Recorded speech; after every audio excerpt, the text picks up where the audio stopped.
Now, let's talk about the Constitution. Let's talk about the desperate need we have to return to the Constitution. I've got audio here of Barack Obama, President Obama. It's not on the cut sheet, Eric. You got it? Here is President Obama talking about another school shooting, and there was another one. Now this time a teenager with a rifle killed a student at Oregon High School before he killed himself. I said this the other day. This is going to keep happening. Before the Oregon shooting yesterday, I said it. I hate it. I dread the words. I don't want to be a party to it in any way, shape, or form, but I'm telling you, it's going to keep happening. I don't know why. I don't know what we do about it. To paraphrase Charlton Heston, from our cold, dead hands will they take away our guns. But that, to me, is what this president is going to try to do. Now, it's not going to happen. Republicans are going to take the Senate this November, so Republicans are going to have the Senate and the House. Obama can use his stupid pen and his phone all he wants. He's not going to take away our guns, but don't think he's not going to try. We're the only developed country on earth where this happens,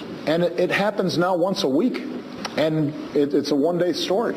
There's no place else like this. Our levels of gun violence are off the charts. There's no advanced developed country on earth that would put up with this. Now, we have a different tradition. We have a Second Amendment. We have historically respected gun rights. I respect gun rights.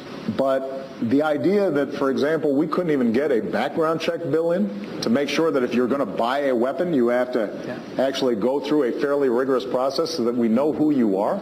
So you can't just walk up to a store and buy a semi-automatic weapon. It makes no sense.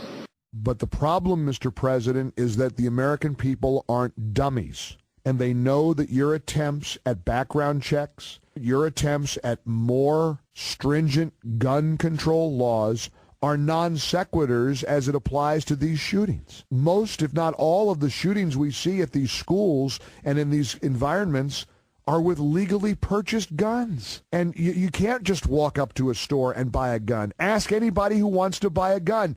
But you cannot prevent selling guns to law-abiding citizens. So the American people see through your rhetoric, Mr. President. They understand that your end game, you talk about tradition. I don't know if he was saying that the Second Amendment is a tradition. That's what my producer thinks. I don't know that he meant that. I don't know that he said that. He was talking about different concepts. Tradition, he didn't, I don't know that he called the Second Amendment a tradition. The Second Amendment isn't a tradition, if that's what he's trying to say. It's a right. It's a constitutional right. And when he says he respects constitutional rights, we don't believe him. We don't believe he wants to adhere to the Constitution. But I do believe that this president would like to figure out a way to take away the guns from law-abiding citizens.